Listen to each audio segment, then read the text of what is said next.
Egunon guztioi eta ongi etorriak izan zaitezke Kirol Eskolako webinar berri honetara. Bienvenidos y bienvenidas todos a este webinar de Kirol Escola. En el día de hoy contamos con Javi Orbañanos, que es profesor de la Universidad del País Vasco y gran colega y colaborador de Kirol Escola en muchas de las acciones que desarrollamos. Y bueno, quería saludarle primeramente. Egunon, Javi.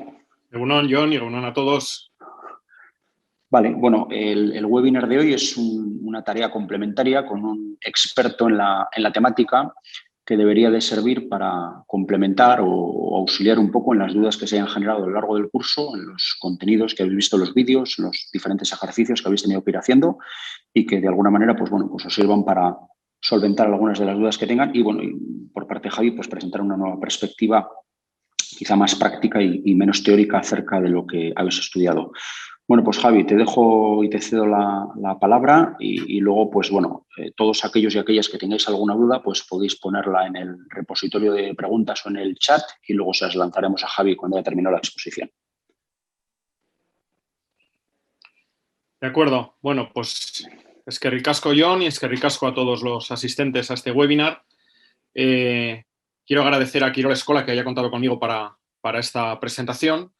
La idea, como dice Jon, es intentar darle una perspectiva un poco práctica a toda esa formación teórica que habéis ido desarrollando. Como ha mencionado Jon, bueno, soy profesor en la Universidad del País Vasco y concretamente dentro del grado de Ciencias de Actividad Física y del Deporte hay una asignatura que se denomina Entrenamiento orientado a la formación, que básicamente trata sobre sistemas de detección de talentos y formación a largo plazo. Entonces, pues basándome un poco en esa misma asignatura, pues os voy a hacer una pequeña presentación de cómo configurar una planificación a largo plazo. Bueno, realmente el título entonces del webinar va a ser las pautas para el diseño de una planificación a largo plazo. Vamos a tratar de contextualizar brevemente un poco el concepto de planificación a largo plazo, que algo ya habéis visto en la documentación que habéis ido desarrollando. Luego quiero señalar 5 factores muy importantes a tener en cuenta cuando vayamos a diseñar una planificación a largo plazo. Hablaremos brevemente de las etapas de formación y de evolución del entrenamiento, más brevemente de las etapas porque ya las habéis ido desarrollando y sí que os voy a comentar un poco con más detalle pues cómo tiene que evolucionar la carga de entrenamiento para saber pues cuánto tenemos que entrenar en cada una de las etapas. Y finalmente pues lo que sería la confección de una planificación a largo plazo. ¿Qué contenidos, qué ingredientes tiene que tener una confección, tiene que tener una planificación a largo plazo? Bueno, cuando hablamos de planificación a largo plazo, primeramente, el concepto histórico de planificación a largo plazo, o históricamente lo que ha sido la planificación a largo plazo, pues ha sido una revisión y un análisis retrospectivo del entrenamiento que han realizado grandes campeones deportivos. Hasta hace no demasiados años, lo que se hacía era echar la vista atrás de lo que habían entrenado los grandes campeones y con eso dar por bueno que si habían llegado al éxito deportivo, pues lo que habían hecho durante el camino, pues parece que era lo correcto. Sin embargo, en la actualidad ya no se trata de hacer una vista atrás, sino tratar de prever en el futuro lo que vamos a hacer, a través de diseñar de una manera racional el entrenamiento, sabiendo que tenemos diferentes etapas, pues intentar desarrollar esa planificación a largo plazo.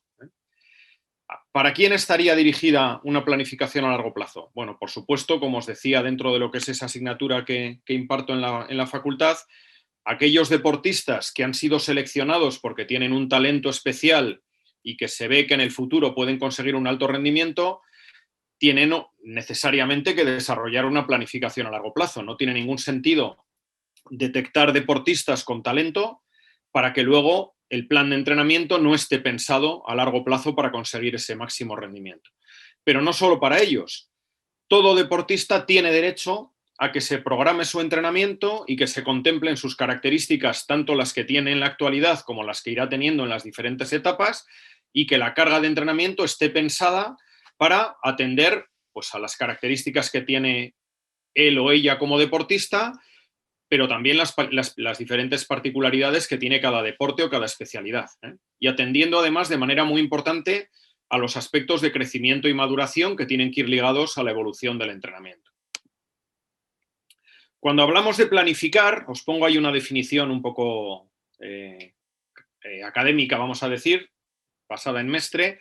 Planificar es prever con suficiente antelación los hechos, las acciones, etcétera, que vayamos a utilizar, de forma que su acometida se efectúe de forma sistemática y racional, acorde a las necesidades y posibilidades reales, aprovechando plenamente los recursos disponibles ahora y los que previsiblemente podamos tener en el futuro, ¿vale? Esta es una definición de lo que es planificar, que no solo es propia del ámbito deportivo. Cuando estamos planificando un viaje, por ejemplo, pues tenemos en cuenta un montón de aspectos, ¿no? Pues cuántos días va a durar el viaje, qué recorrido vamos a hacer, dónde vamos a pernoctar, qué presupuesto tenemos, qué medios de comunicación medios de transporte, perdón, vamos a utilizar. Bueno, pues con eso lo que estamos haciendo es planificar, tener en cuenta todos los aspectos que vamos a tener que desarrollar a lo largo de ese viaje. Exactamente igual si pensamos en un plan de negocio, ¿eh? Pues tenemos que tener en cuenta diferentes aspectos para poder planificar de manera adecuada ese plan de negocio. Si hablamos del ámbito deportivo, pues la planificación abarca diferentes momentos. Podemos pensar en un entrenamiento que se desarrolle durante 16, 18 semanas para conseguir un objetivo determinado, o podemos pensar en una planificación semanal de lo que vamos a hacer cada día de la semana en una semana determinada de entrenamiento. Obviamente, si hablamos de planificación a largo plazo, estamos tratando de trazar un poco las características, objetivos y contenidos del entrenamiento a muchos años. Por tanto, evidentemente, el nivel de concreción al que vamos a acceder en una planificación a largo plazo no puede ser el mismo que el que hacemos en una planificación de un microciclo, de una semana de entrenamiento o de una sesión de entrenamiento en el que detallamos absolutamente todo lo que vamos a desarrollar, ¿vale? Quiere decir que no tiene ningún sentido en pensar cuál va a ser la sesión de entrenamiento de un 16 de julio como hoy, pero del año 2030, ¿vale? No llegamos a esos niveles de concreción porque no tiene sentido, porque la casuística que puede ocurrir, pues lo mismo que no es lo mismo un viaje de un fin de semana que un viaje de un mes entero, pues las cosas que pueden suceder, pues muchas veces se van a escapar de nuestro control. Por tanto, cuando hablamos del entrenamiento de varios años o de la formación deportiva de varios años, tenemos dos perspectivas. Por un lado, si hablamos del entrenamiento de varios años en el alto nivel, pues probablemente nos estamos refiriendo más a una planificación pues de 2 años, de 4 años, un ciclo mundialista, un ciclo olímpico, por ejemplo, ¿eh? Pero si hablamos perdón, del entrenamiento con sujetos jóvenes, estamos hablando de más años de entrenamiento y es ahí donde radica ese concepto de planificación a largo plazo. Tenemos que tener en cuenta, como os pongo aquí, que en el entrenamiento con jóvenes, el entrenamiento tiene que tener estas características. Tiene que tener diversidad de objetivos, tareas y diferentes condiciones, diferentes formas de trabajo. Sin embargo, en el entrenamiento de alto nivel, como veis aquí, con deportistas ya con un nivel de formación muy alto, los objetivos son mucho más concretos y las tareas y las condiciones de trabajo son mucho más concretas, mucho más específicas. En el caso del entrenamiento con jóvenes, por supuesto que los deportistas se van a adaptar a las cargas de entrenamiento que vayamos desarrollando, pero hay dos factores que son crecimiento y maduración que ayudan muchísimo en el desarrollo de esas capacidades. De hecho, en sujetos jóvenes que no practican de manera habitual actividad física, también hay una mejora de los parámetros de fuerza, resistencia, simplemente por crecimiento y maduración. Luego tenemos que tener muy claro que durante muchos años muchas de las adaptaciones o muchas de las mejoras que conseguimos en nuestros jóvenes deportistas no son solo debidas al entrenamiento, sino también a factores de crecimiento y maduración. Y ese es un aspecto interesante que después volveré a tocar para tener en cuenta aspectos como la edad cronológica y la edad biológica en esta planificación. Sin embargo, en el alto rendimiento, las transformaciones ya son principalmente por las adaptaciones a la carga de entrenamiento. Se ha consolidado ya el crecimiento y la maduración de los deportistas, son deportistas adultos y el margen de mejora que tienen va a venir desarrollado precisamente por la adaptación al entrenamiento. Bueno, en esta diapo trato de expresar gráficamente algo que ya he visto que habéis desarrollado en los vídeos, un poco cuál es la relación de todas las estructuras de la planificación. Si empezamos por abajo, tendríamos la sesión de entrenamiento con su calentamiento, parte principal y vuelta a la calma. Podemos considerar que podemos tener una única sesión de entrenamiento al día, o 2 o 3 en el alto rendimiento. Esta sesión de entrenamiento, si es única, o las 2 sesiones de entrenamiento del día de entrenamiento, formarían parte del microciclo de entrenamiento. Perdón, habitualmente es una semana de entrenamiento. Pues, por ejemplo, esta sesión podría ser la sesión de este sábado, ¿vale? Este microciclo de entrenamiento forma parte del mesociclo. El mesociclo es un conjunto de microciclos que, por lo general, finaliza con un microciclo de descarga. Aquí tendríamos microciclo 1, 2 y 3, en el que, como veis, de manera global, con el cómputo total de la semana, la carga de entrenamiento va aumentando del 1 al 2, del 2 al 3, y con un descenso en el 4. Estos mesociclos después forman parte de los periodos de entrenamiento, si hablamos de planificación tradicional, o directamente del macrociclo si hablamos de planificación contemporánea, ¿vale? Después tendríamos aquí la planificación anual, en la que podemos tener varios macrociclos. Cada macrociclo sería una puesta en forma dentro de la temporada. Pues, por ejemplo, en deportes cíclicos, la temporada de pista cubierta y pista al aire libre en el atletismo, o piscina corta, piscina larga en natación, ¿vale? Diferentes macrociclos que serían las puestas en forma importantes del año. Y este plan anual, pues es un año de entrenamiento. Y aquí tendríamos, pues, por ejemplo, en un plan de 4 años, pues la carga también de trabajo y, finalmente, que es el tema que nos ocupa hoy, la planificación a largo plazo. La planificación a largo plazo consiste en diseñar toda la vida deportiva del deportista, desde su inicio en la práctica deportiva competitiva, digamos, hasta el abandono de la práctica competitiva. Por tanto, bueno, pues evidentemente es la única estructura de todas que no se repite. Todas las demás se repiten con más o menos asiduidad. La planificación a largo plazo, dado que es toda la vida deportiva, es la única estructura que no se repite, pero que, como veis, guarda relación con todas las anteriores. Es muy importante que tengamos en cuenta cuáles son los objetivos fundamentales del entrenamiento cuando hablamos del entrenamiento en edades jóvenes. Os he puesto este gráfico que está tomado de un autor, Batalla, en el que, como veis aquí, tenemos un triángulo rectángulo en el que evidentemente los lados del triángulo no son iguales y de alguna manera trata de representar los lados más largos, serían los objetivos más determinantes respecto a los lados más pequeños. Entonces, evidentemente, estamos tratando con sujetos jóvenes y su formación integral como persona tiene que ser un objetivo fundamental del entrenamiento. Si hablamos desde el punto de vista del rendimiento, tenemos que pensar que el rendimiento tiene que darse, el máximo rendimiento tiene que darse en las edades óptimas para la consecución de ese rendimiento y no en edades jóvenes, no de manera prematura. Luego, el entrenamiento tiene que estar orientado a que sea una preparación para el rendimiento futuro. Y en el lado más corto del triángulo, pero no descartable en ningún caso, es que también tengamos que obtener un rendimiento en cada una de las temporadas que estamos desarrollando. No podemos pensar que vamos a llegar también al máximo rendimiento en el futuro si en cada uno de los años de la formación no vamos consiguiendo unos resultados interesantes. Pero en cualquier caso, la perspectiva tiene que ser, para que tengáis una imagen visual, ¿no? Pues tiene que ser una perspectiva de no dar demasiada importancia o no dar la máxima importancia al rendimiento de cada una de las temporadas, pensando mucho más en la formación integral de ese deportista y su preparación para el futuro. Vale, 5 factores muy importantes a tener en cuenta cuando vayamos a hacer una planificación a largo plazo. Por un lado, lo que se llama la reserva de adaptación a largo plazo.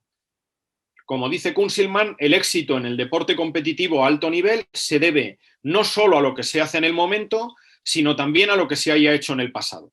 Es decir, que todo el entrenamiento previo que nosotros desarrollemos en las etapas de formación es fundamental para poder conseguir el máximo rendimiento. Yo añadiría aquí también que tan importante es lo que hacemos en el momento como lo que conscientemente dejamos de hacer ahora para reservarlo para más adelante. Es decir, tratar de no agotar las reservas de adaptación de los deportistas sabemos que hay ciertos tipos de contenidos del entrenamiento o ciertos sistemas de entrenamiento o ciertas intensidades o especificidades, trabajo más específico, que podría aportarnos un beneficio inmediato, pero que sabemos que no es el momento de hacerlo y que tenemos que reservarlo para más adelante, ¿eh? Luego, que cada deportista haga lo que tiene que hacer en cada momento. Para poder crear esta reserva de adaptación a largo plazo, vamos a basarnos en lo que se denomina el efecto residual del entrenamiento, ¿eh? Ese efecto residual del entrenamiento lo que nos dice es que las adaptaciones que hayamos conseguido a través del entrenamiento en las etapas previas se van a mantener relativamente, permitiendo orientar el entrenamiento hacia nuevos objetivos. Por eso es muy importante que el entrenamiento se desarrolle con estas características. Comenzar el entrenamiento desde las primeras edades, porque acumularemos más años de formación deportiva y, por tanto, crearemos ese efecto residual del entrenamiento. Que las cargas de entrenamiento se ajusten a las características que tienen los deportistas en cada edad, nunca trabajando de más, como decía antes, pero tampoco de menos, porque si no el efecto que vamos a conseguir va a ser menor. Que tengamos en cuenta las transferencias de los contenidos del entrenamiento, de aspectos más generales a más específicos posteriormente, y, como veremos también posteriormente, y ya habéis visto en la formación, tener en cuenta las fases sensibles del desarrollo, aquellos momentos en los que el organismo pues está más preparado para conseguir ciertas adaptaciones. La capacidad que tenemos de retener estas adaptaciones también va a ser diferente. Tenéis un cuadro aquí en el que en la base de esta pirámide tenéis el sistema neuromuscular. Aquellos aspectos ligados a la coordinación, la preparación técnica, la destreza de movimientos, pues tienen una capacidad de retención muy importante, ¿eh? El ritmo de pérdida de esas adaptaciones puede ser de años o incluso indefinidamente, ¿eh? El mejor ejemplo aquí es esto de si has aprendido a andar en bicicleta no se te olvida nunca jamás. Bueno, pues esta es un poco la idea, ¿no? Todos esos aspectos más basados en la coordinación o aspectos técnicos básicos, si los hemos desarrollado adecuadamente, eso lo vamos a mantener de por vida. Posteriormente tendríamos el sistema muscular. La fuerza máxima, fuerza resistencia y fuerza velocidad tienen una capacidad de retención en el tiempo relativamente importante.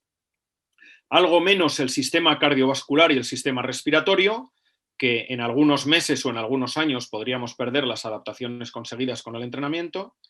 La productividad metabólica del sistema aeróbico se puede perder en algunas semanas o en algunos meses, y lo que más rápido se va a perder es aquellos aspectos ligados a la productividad metabólica anaeróbica, que el ritmo de pérdida puede ser de días o de semanas. Es decir, ese trabajo, digamos, de mayor intensidad y que produce unos efectos a corto plazo, pues también más rápidamente se van a perder. Luego, esto es interesante tenerlo en cuenta porque, evidentemente, tendremos que construir el entrenamiento con mucha cantidad de trabajo de coordinación y aspectos técnicos en las primeras edades, porque eso se va a retener durante muchos años y así posteriormente pues no tenemos que prestar tanta atención a esos contenidos que ya han sido desarrollados y podemos prestar atención a otros. El segundo aspecto a tener en cuenta sería el concepto de multilateralidad y especialización. En una preparación a largo plazo necesitamos desarrollar inicialmente de manera multilateral a nuestros deportistas para después orientar el entrenamiento de manera más específica. De tal manera que, teniendo en cuenta la edad óptima de inicio del deporte y el tiempo en el que podemos comenzar en la etapa en la que podemos comenzar una fuerte especialización, deberíamos pensar en qué porcentaje de trabajo básico, específico, competitivo debemos desarrollar en cada uno de los años de la formación de nuestros deportistas. De tal manera que tratemos de evitar una mejora del rendimiento prematura, porque esta mejora del rendimiento se va a basar en un entrenamiento inadecuado, con cargas demasiado intensas, demasiado específicas, de manera precoz, y sin embargo desarrollar el entrenamiento con una mayor multilateralidad y que el máximo rendimiento se dé más alto y más tarde en las edades óptimas para conseguir ese rendimiento. Esto nos lleva a pensar que, como os decía, tenemos que pensar en una distribución de cuánto trabajo general o cuánto trabajo específico hacemos. Aquí os pongo para que veáis, porque esto es muy peculiar de cada uno de los deportes, el porcentaje de trabajo general y el porcentaje de trabajo especial en diferentes tipos de deportes y por edades. En deportes cíclicos, entre los 12, 13, 14 años hay una gran cantidad de trabajo general y una menor cantidad de trabajo específico. A los 15, 16, 17, pues hay una reducción del trabajo general para que aumente el específico. En deportes de equipo, por ejemplo, hay también una importancia del trabajo general, pero algo menor que en esos deportes cíclicos, y un desarrollo progresivo hacia orientaciones específicas. Pero fijaros, por ejemplo, cómo en deportes con una alta dificultad coordinativa, deportes técnicos, artísticos, gimnasia artística, gimnasia rítmica, estos deportes, fijaros, desde edades muy tempranas tienen una mayor proporción de trabajo específico que de trabajo general. ¿Vale? Luego, como os decía, este estudio de qué porcentaje hacemos de trabajo general, específico, competitivo, pues es muy particular también de los diferentes deportes que estemos planificando. Por tanto, debemos pensar en esos porcentajes de trabajo básico, específico y competitivo, y para ello tenemos que tener en cuenta estas características. Cuanto menor es la edad del deportista, mayor porcentaje de trabajo básico respecto al específico y competitivo. Y al revés, cuanto mayor es la edad, que se supone que ha desarrollado ya un entrenamiento previo, pues mayor orientación específica y competitiva. Lo mismo respecto al estado de entrenamiento. Cuanto más bajo sea el estado de entrenamiento, pues mayor tiene que ser la orientación básica que la específica o competitiva. El nivel de experiencia exactamente igual. Y luego, según la especialidad, deportes, por ejemplo, deportes cíclicos de larga duración que tienen unas necesidades aeróbicas muy importantes, pues necesitan de un porcentaje de trabajo básico general también muy importante. Aquí tenéis una clasificación que hace Bailey sobre deportes de especialización temprana, digamos que, por ejemplo, deportes como la gimnasia rítmica, que tienen rendimientos en edades muy jóvenes, pues fijaros cómo de todas las fases que podemos encontrar aquí en deportes de especialización tardía, con una clasificación que ya habéis visto, la de fundamentos, aprender a entrenar, entrenar para competir, entrenar para ganar y mantenimiento, pues en esos deportes en los que el rendimiento se consigue en edades muy jóvenes, eso se reduce a 4 fases y directamente empiezan con entrenar para entrenar. Eso explica que la cantidad de trabajo específico también sea mucho mayor en esas edades iniciales que lo que es en el resto de los deportes. Otro aspecto muy importante es la edad cronológica y la edad biológica. Esta es una frase muy bonita de Malina y Bouchard, que son dos de los autores que más trabajan en el ámbito de la maduración y del crecimiento, que viene a decir que los procesos biológicos tienen sus propios calendarios y no celebran cumpleaños, ¿vale? Es decir, no exactamente todos los niños o niñas de 8 años son iguales. Tienen la misma edad en el carnet de identidad, pero no tienen la misma edad biológica. Y eso es algo que tenemos que tener muy en cuenta. Por tanto, estos procesos de maduración biológica son muy importantes, sobre todo para diferenciar aquellos niños o niñas que son maduradores precoces, que llevan un adelanto biológico respecto a su edad cronológica en el desarrollo. Normalmente son aquellos que destacan más rápidamente en las primeras edades. A diferenciar esos maduradores precoces de los maduradores tardíos, que es justamente lo contrario, aquellos que biológicamente llevan un retraso en su maduración, o los normomaduradores, que son aquellos en los que en este caso sí coincidiría edad cronológica y biológica. ¿Por qué es importante considerar estos procesos? Porque deberíamos, en la medida de lo posible, tratar de ajustar las cargas de entrenamiento no a la edad cronológica, sino al desarrollo biológico de nuestros deportistas. Y por otro lado, es muy importante si vamos a hacer en algún momento una selección de deportistas, que no estemos descartando a deportistas que pueden tener un rendimiento futuro muy interesante simplemente porque son unos maduradores tardíos y biológicamente ahora mismo no están tan preparados como otros de sus compañeros de la misma edad. ¿Cómo se puede hacer esto? Bueno, aquí no me voy a meter mucho, pero brevemente hay 3 criterios fundamentales como indicadores de maduración biológica. La maduración ósea, el grado de osificación se suele hacer con una radiografía de la mano y muñeca izquierda, porque es la zona del cuerpo donde mayores puntos de osificación hay. Entonces, cuanto más consolidados estén esos puntos de osificación, quiere decir que el desarrollo biológico es mayor, y si están más separados esos huesecillos de la muñeca, por ejemplo, el grado de maduración es menor, siguiendo los estadios de Tanner de la maduración sexual, o teniendo en cuenta, que ya lo habéis visto también, los picos de crecimiento que se dan obviamente antes en las chicas que en los chicos, pues cuando se dan estos picos de crecimiento también nos indican una llegada de mayor maduración biológica. Quiero señalar, precisamente respecto a eso de la selección de deportistas, un aspecto que se denomina el efecto de edad de nacimiento. Este es un trabajo que hizo una antigua compañera mía de la facultad, Susana Gil, con jugadores del Atleti de 14, 15, 16, 17, 18 años. Y lo que tenéis aquí es cuántos de ellos eran del primer trimestre, enero, febrero, marzo, cuántos eran de abril, mayo, junio, cuántos eran de enero, febrero, marzo, abril, mayo, junio, efectivamente, julio, agosto, septiembre, octubre, noviembre, diciembre. Fijaros que en todas las categorías la presencia de jugadores del segundo trimestre, del tercer trimestre y del cuarto trimestre es muy inferior a los que han nacido en los primeros meses del año. ¿Por qué? Pues porque probablemente se haya cometido un error a la hora de seleccionar deportistas y nos hayamos quedado ya desde edades jóvenes con aquellos que eran unos maduradores precoces o siendo normomaduradores, pues no es lo mismo, sobre todo en edades muy jóvenes, aquellos que son de los primeros meses del año respecto a los últimos. Y aquí tenéis un tuit de un chico que trabaja en la Universidad de Bath, que está dedicado a la investigación en crecimiento y maduración, y presenta aquí cuál es la presencia de maduradores tardíos en 3 ligas de rugby, sub-18, sub-16 y sub-15. Lo que veis aquí es que no existe en ese estudio que hizo ni un solo jugador de menos de 15, menos de 16 o menos de 18 años que sea madurador tardío en esas ligas. Luego quiere decir que, evidentemente, en los procesos de selección es algo que no se ha tenido en cuenta.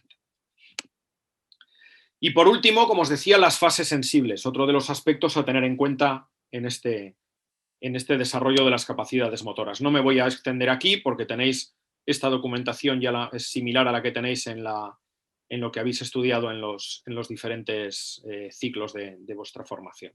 Pero tener en cuenta que hay momentos, especialmente sí que consideraría que las primeras edades, como os decía, tienen que basarse mucho más en aspectos ligados al patrón del movimiento, la coordinación, la técnica básica, aspectos tácticos básicos, y que precisamente las fases sensibles del desarrollo de las capacidades, digamos, físicas, de fuerza, resistencia, velocidad, pues tienen edades más adelantadas. En cuanto a las etapas de formación, esta es la distribución que hace el Instituto Canadiense del Deporte, de un inicio activo, el desarrollo de los fundamentos, con ese FAN en mayúscula, basado también en la diversión, en esas primeras edades, aprender a entrenar, entrenar para competir, entrenar para ganar, ser competitivo o activo para el resto de la vida. Incluso esto en algunos deportes se puede subdividir más en función de las etapas que podamos considerar. Otra de las clasificaciones es la que hace Platonov, teniendo en cuenta lo que denomina la etapa de preparación inicial, previa de base, específica de base, consecución de los mejores resultados y mantenimiento de los resultados. Y esto es muy importante, porque esto es algo que vais a necesitar para configurar una planificación a largo plazo de vuestro deporte. Tenéis que considerar estos 4 hitos a lo largo de la vida deportiva de vuestros deportistas. Tenéis que pensar cuál es la edad óptima para el inicio de la práctica deportiva en vuestro deporte. Obviamente eso formará parte de la preparación inicial. ¿En qué momento pensáis que se puede comenzar de manera profunda una especialización? Porque eso será el inicio de esta tercera etapa denominada específica de base. ¿En qué edad se consiguen los mejores resultados deportivos? Esto basta con hacer un estudio de cuál es la edad media con sus desviaciones en cada uno de los deportes, cuáles son las edades de los finalistas olímpicos o finalistas en un campeonato del mundo, o cuáles son las edades de los jugadores de la liga de primera división. Aquí sí que quiero hacer una pequeña consideración, porque en los deportes de equipo hay una peculiaridad importante, y es que normalmente los equipos están formados por deportistas que están desarrollando su máximo rendimiento en las edades idóneas para ese rendimiento, pero los equipos también están formados por algunos deportistas veteranos que probablemente físicamente no están en sus mejores condiciones, pero aportan una experiencia táctica y una importancia muy grande dentro del vestuario, combinado con sujetos muy jóvenes que están destacando y que forman parte del primer equipo. Entonces, no consideréis que, por ejemplo, un deportista joven que ya está jugando en el primer equipo ya está en su etapa de máximos resultados. Quizás está finalizando la etapa anterior, y de todas maneras esta etapa, pues en esos deportes suele tener una duración mayor. Y después, por último, ¿hasta qué edad se pueden mantener altos resultados deportivos? Con todo esto es con lo que después vais a tener que construir vosotros vuestra planificación a largo plazo.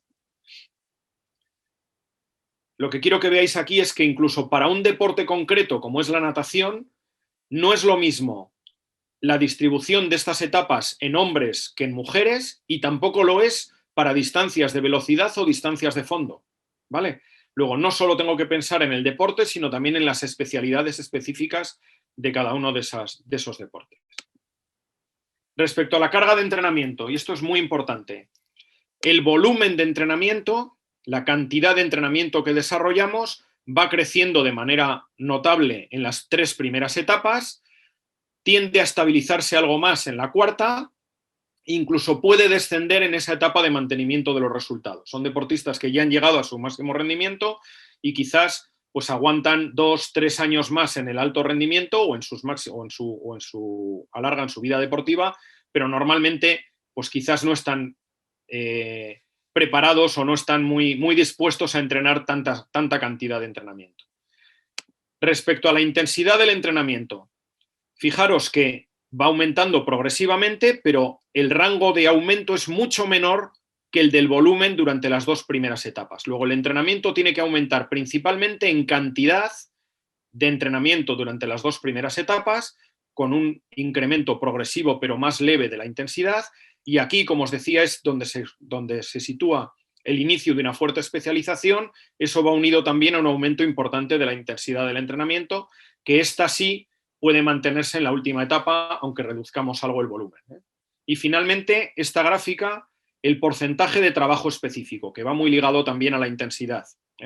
Mucho menor en las primeras etapas y un desarrollo más acusado en las últimas etapas. Aquí tenéis un gráfico real de un deportista, cómo ha ido aumentando de manera regular sus cantidades de entrenamiento a lo largo de los años, de los 13 a los 20 años, y aquí lo que tenéis es cómo va mejorando su marca, concretamente en la prueba de 100 mariposa, a lo largo de esas edades. Obviamente mejoras muy importantes en los primeros años. Acordaros que aquí jugamos también con crecimiento y maduración, y que luego ya cuando el deportista tiene grandes marcas y la maduración ya se ha ido consolidando, esta mejora va siendo menor. Pero este es un modelo de incremento progresivo de la carga.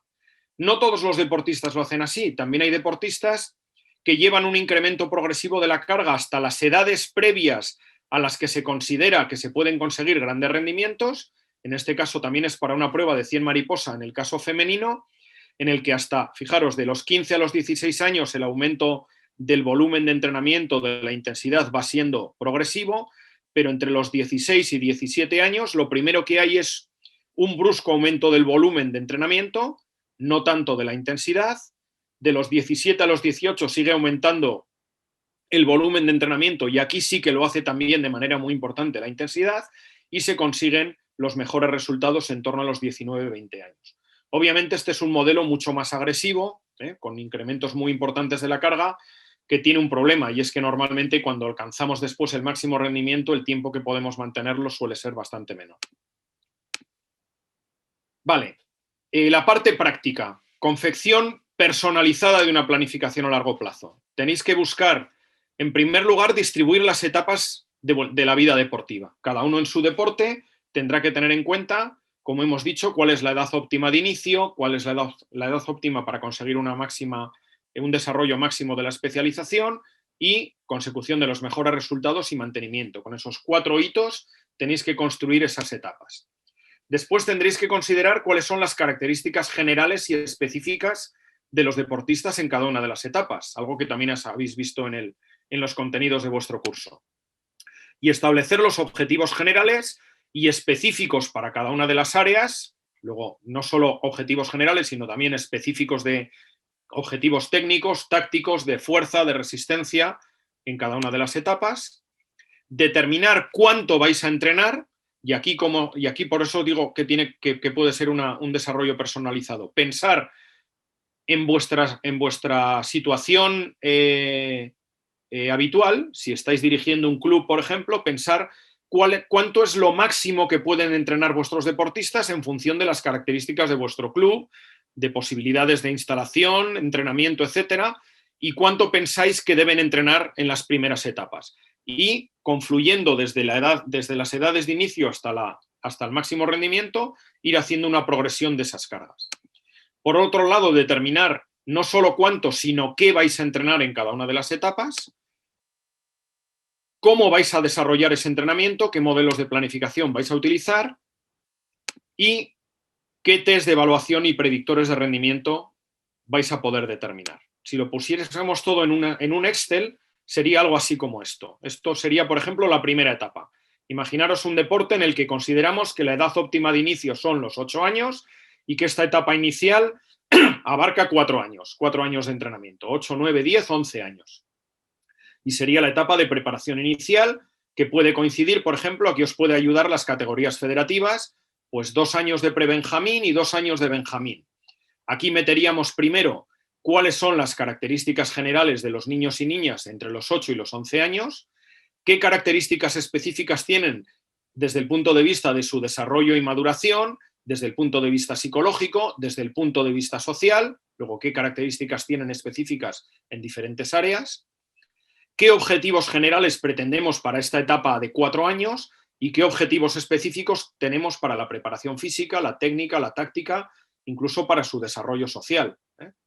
Una vez que tenemos esto, que sería un poco el marco de referencia, vendríamos a los aspectos cuantitativos del entrenamiento y pondríamos cuántas semanas al año vamos a entrenar en cada uno de estos años. No tienen por qué ser iguales en los 4 años. Esto puede, aunque estén dentro de la misma etapa, pues podemos considerar, por ejemplo, que en los 2 primeros años, pues estos niños van a entrenar exclusivamente con el calendario escolar. Por tanto, cuando es Navidad descansan, cuando es Semana Santa descansan y en las vacaciones de verano descansan, ¿vale? Luego hay menos semanas de entrenamiento al año. Esto irá variando en los diferentes años y diferentes etapas. Más o menos, ¿qué orientación general y qué orientación específica a nivel porcentual vais a tener en el entrenamiento de cada uno de los años? ¿Cuántas veces vais a entrenar por semana? Sesiones por semana. ¿Cuánto va a durar cada sesión? Por tanto, ¿cuántas horas a la semana se entrenan y cuántas horas al año? ¿En cuántas competiciones va a tomar parte el deportista y qué tipo de competiciones son esas en las que va a tomar parte? Normalmente el número de competiciones es mucho menor en las primeras etapas porque debemos dedicarnos mucho más al entrenamiento que no a la competición. Y sin embargo, en el alto rendimiento vamos a competir mucho más y el tipo de competiciones también es diferente. Y luego los aspectos cualitativos serían los contenidos del entrenamiento. Contenidos de condición física, pues fuerza máxima hipertrófica, fuerza máxima de coordinación intramuscular, capacidad aeróbica, umbral anaeróbico. Aquí cada uno meterá lo que entrena. Ahora os voy a enseñar un pequeño modelo. Y después lo que os decía, cómo se entrena, qué modelos de planificación son los más adecuados en cada una de las etapas.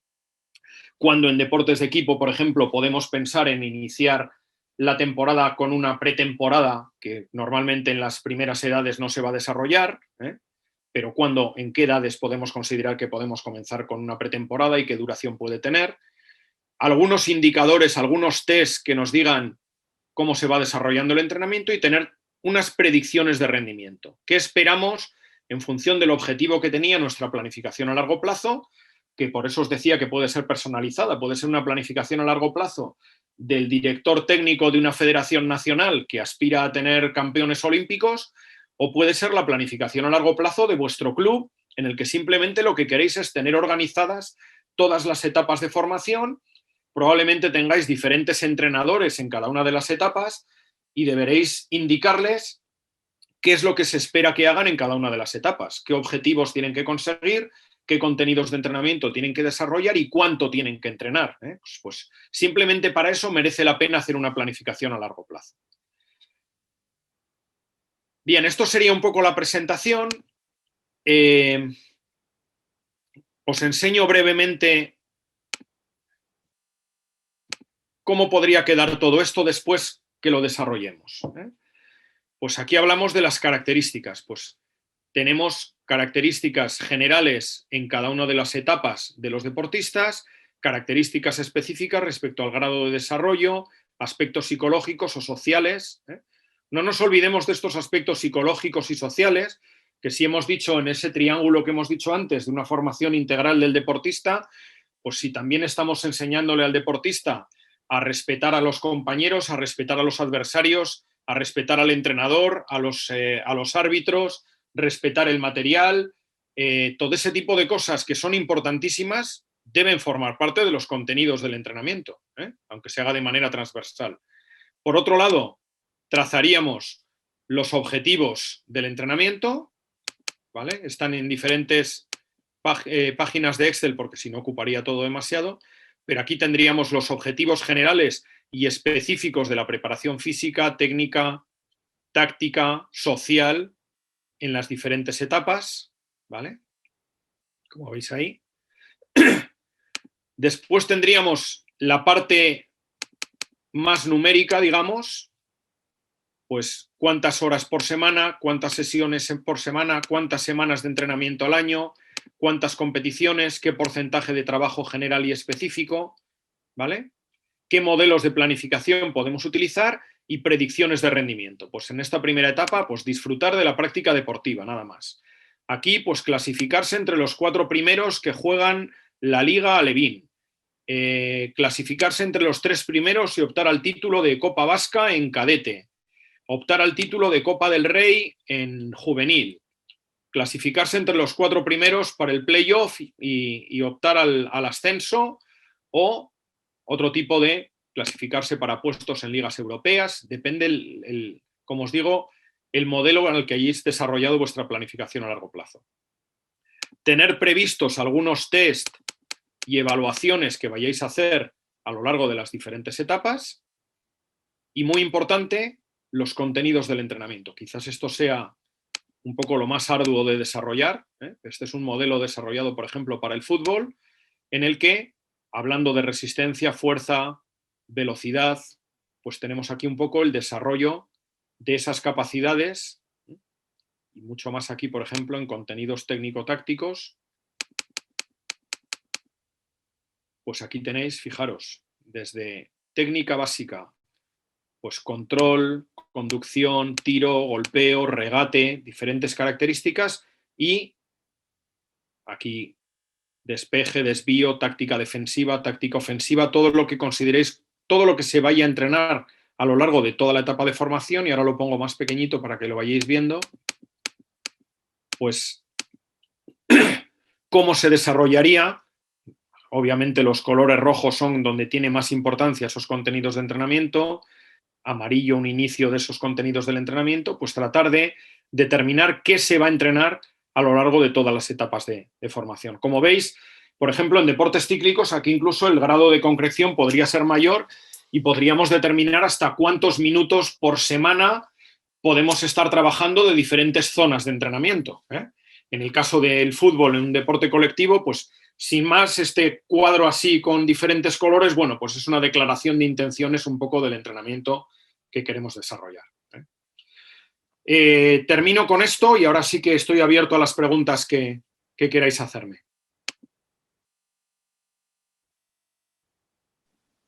Vale, Javi, ricasco, una presentación densa, pero sin embargo muy, muy clara, y creo que has tocado los puntos fundamentales sobre los que versa el curso.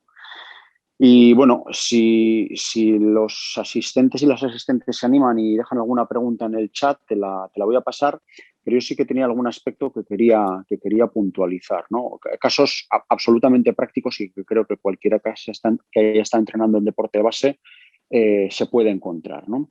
Si nos encontramos en una situación en la cual en una misma categoría y en un mismo grupo de entrenamiento tenemos un jugador, jugadora, un deportista claramente adelantado y otro claramente retrasado, ¿cuáles son las estrategias a seguir desde el punto de vista de administración de esas cargas? Porque normalmente, entre comillas, compiten lo mismo, entre comillas, entrenan lo mismo y en algunos casos, cuando hay, por ejemplo, que hacer la selección para el equipo, pues bueno, pues hay equipos que hacen una distribución de la carga de competición más o menos homogénea y que, entre comillas, casi todos juegan lo mismo, pero otros, al fin y al cabo, pues hacen que los adelantados biológicamente, que suelen tener ciertas ventajas desde el punto de vista competitivas, pues jueguen más y, por lo tanto, refuerzan más su ventaja. ¿Tú eres partidario de respetar la tendencia actual, de democratizar y que todo el mundo juegue lo mismo hasta que no se demuestre lo contrario? O, bueno, ¿cómo manejarías ese caso en concreto?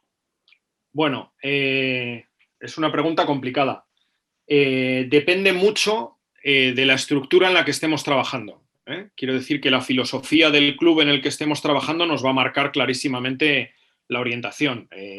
Clubes que se van a orientar de manera inequívoca al máximo rendimiento, pues van a priorizar a aquellos deportistas que tienen un mayor rendimiento. Sin embargo, entiendo que en un club, digamos, de carácter más popular, pues tendremos que abogar por una distribución más similar de la participación competitiva. Respecto al entrenamiento, pues aquí también la peculiaridad de los diferentes deportes es distinta. En deportes cíclicos, pues puede que todos estén entrenando lo mismo, pero los ritmos de entrenamiento pueden variar y deberían variar. Y sin embargo, en otros deportes, pues no existe esa diferenciación y entrenan todos, digamos, a unas intensidades similares. Y por otro lado, esto ya es una cosa muy personal, pero tenemos que tener en cuenta no solo aspectos deportivos, sino también aspectos sociales y aspectos relacionales entre los propios deportistas. Separar a algunos niños o niñas en edades demasiado jóvenes de su grupo de edad puede resultar un problema en ambos sentidos, tanto para el que promociona, digamos, a un grupo de mayor nivel, porque va a estar probablemente aislado del resto de sus compañeros, no se va a encontrar a gusto con chicos o chicas que son igual 2 años mayores que ellos, y también el nivel de motivación que queda en aquellos más jóvenes que quedan en el otro grupo, pues también puede descender de manera importante, porque a veces tener un compañero de tu misma edad que destaca y que está entrenando codo a codo contigo, pues es importante también. Entonces ahí, como os digo, mi aspecto, mi aportación más personal es que en las primeras edades tratemos de mantener a los niños y niñas de las mismas edades juntos, que realmente todavía en ese triángulo que veíamos antes estamos construyendo más a largo plazo, a no ser de que evidentemente estemos hablando de una detección precoz de un talento deportivo, que evidentemente esos deportistas tienen que tener un proceso de formación diferente, pero esos son los menos, que es verdad que cada uno de nosotros tenemos deportistas que destacan más que otros, pero que destaquen respecto al resto no quiere decir que sean un talento deportivo y que vayan a ser campeones del mundo o campeones olímpicos. Pues sí, efectivamente. Bueno, hay una pregunta de José Cuenca que dice que en general se comienza a edades tempranas a entrenar en una única especialidad. ¿Qué opinas de una especialización temprana en un solo deporte? ¿Es una de las mayores causas del abandono temprano del ejercicio físico? Bueno, pues cada vez se está abogando más por una mayor multilateralidad en el entrenamiento, lo cual no quiere necesariamente decir polideportividad. Tener en cuenta que hay deportes en los que, como hemos visto, que tienen un rendimiento más temprano, pues probablemente una orientación exclusiva hacia ese deporte es más justificada que en deportes que tienen un rendimiento más tardío. De todas maneras, cuando un deportista entrena en un único deporte, tenemos una mala fama en ese sentido. Yo vengo del mundo de la natación habitualmente, además, ¿no? Entonces, tenemos mala fama de que estamos... La gente cree que porque entrenan en un único deporte están entrenando como si fuesen adultos. Y realmente por eso quiero señalar que hay una diferencia entre lo que es el desarrollo multilateral orientado, es decir, un deportista que practica un único deporte, no quiere decir que en las primeras edades se esté entrenando como si fuese un sujeto adulto, está entrenando las bases generales del entrenamiento de ese deporte. Luego está entrenando también de manera genérica. En otros deportes, bueno, incluso puede haber una transferencia interesante de unas modalidades deportivas a otras. Incluso hay deportes que son deportes que se inician más tardíamente. El triatlón, pues puede haber escuelas de triatlón directamente desde las edades más jóvenes, pero también hay deportistas de triatlón que vienen de la natación o vienen del ciclismo. Luego, bueno, son peculiaridades. Pero sí que es verdad que hay una tendencia, también analizando un poco cuáles son la historia de los grandes deportistas campeones, pues que no todos han hecho una iniciación demasiado exhaustiva en ese deporte y han tenido una formación más genérica. Vale, fenomenal. Nos pregunta un espectador anónimo, ¿qué opinas de mezclar un tipo de planificación clásica con los conceptos de planificación ATR, sobre todo cuando nos acercamos a la etapa competitiva? Mezclar en la misma temporada, entiendo. Sí, entiendo que sí.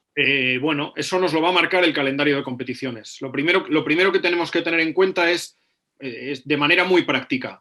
Si tenemos muchas semanas para preparar un objetivo competitivo, es mucho más fácil hacer una planificación tradicional, que supone una formación de la adaptación un poco más lenta y que lleva más semanas. Y si tenemos menos semanas, si de un objetivo competitivo a otro tenemos 8 o 9 semanas, pues obviamente ahí tenemos que optar por entrenar de otra manera, no puede ser de la misma manera. Pero lo que hay que pensar es si realmente esos deportistas están preparados para lo que realmente supone un modelo de cargas concentradas, por ejemplo, como es el ATR. Porque lo del ATR se puso muy de moda, y tú lo sabes bien, John, durante muchos años, y parece que si no hacías ATR es que estabas obsoleto, y aquello se generalizó, pues incluso hacia deportes en los que los ATR no tienen ningún sentido.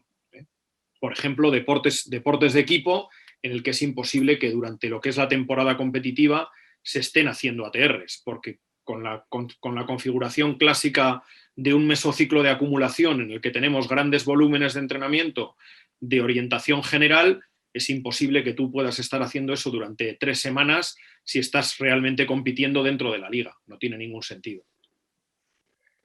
Pues sí, como bien dices, el papel lo aguanta todo y bueno, ya seguramente dibujamos cosas imposibles, pero bueno, la realidad cerca y tozuda de la experiencia nos dice que bueno, que para hacer ATRs hace falta tener una serie de condicionantes de muchos ámbitos que seguramente en la mayoría de las disciplinas son inabordables, ¿no? Sí, y además bueno, hay deportes... hay casuísticas. Eso es, y hay deportes que se adecúan mejor a un modelo de cargas concentradas, deportes de fuerza o de velocidad, pues tienen una orientación, porque la fuerza y la velocidad resultan muy bien con un modelo de cargas concentradas, pero si tenemos un maratoniano, por ejemplo, deportes de resistencia de larga duración que requieren de una construcción aeróbica enorme, yo siempre digo que la construcción aeróbica, esto en deportes de larga duración, esto es como la hucha del cerdito, donde vas metiendo monedita a monedita durante mucho, mucho tiempo y después le das el martillazo y a ver qué sale. Entonces, en esos deportes no tiene ningún sentido un maratoniano que corre 2 maratones al año y quizás un par de crosses, hacer un modelo de ATR para que esté en forma cada 8 semanas, cuando no tiene ningún sentido. Pues sí, efectivamente, y muy clarificadora la respuesta. Bueno, va Javi, eskerrik asko. Yo creo que ha sido un webinar fantástico y que seguramente tendremos que darle al replay porque hay mucha información que en la primera pasada quizá no se vea, pero bueno, eso queda todo registrado en el canal de YouTube y mandaremos el enlace a los que hoy no hayan podido asistir en directo a la formación del webinar, pero sí que estén cursando el curso, pues para que lo vean, revean todas las veces que sea necesario. Entonces, pues bueno, eskerrik asko, muchísimas gracias y bueno, saludar a todos y que espero que haya sido de vuestro gusto el webinar y que lo aprovechéis muchísimo. Muy bien, me gustaría finalizar simplemente animando a todo el mundo a que se lance a hacer una planificación a largo plazo, sea para la estructura que sea lo mismo para llegar al máximo rendimiento que simplemente para organizar adecuadamente las tareas y los contenidos del entrenamiento de un club modesto, porque como os decía, todo el mundo tiene derecho a que el entrenamiento que vaya a desarrollar a lo largo de sus años de formación esté bien pensado y que considerando las características particulares que tenga cada uno, pues esa planificación, lo único que se van a respetar son las etapas, pero tanto cantidades de entrenamiento como contenidos de entrenamiento, etcétera, todo eso se puede personalizar a los objetivos que cada uno quiera desarrollar. Vale, va oso ondo, berriro ere eskerrik asko y bueno, ahí queda el consejo al cual, por supuesto, pues yo y Kirol Eskola se suma. Planificad y desarrollar vuestras planificaciones porque de esa manera habrá ciertas garantías de dirigimos. Bale, besterik gabe, perro guztioi,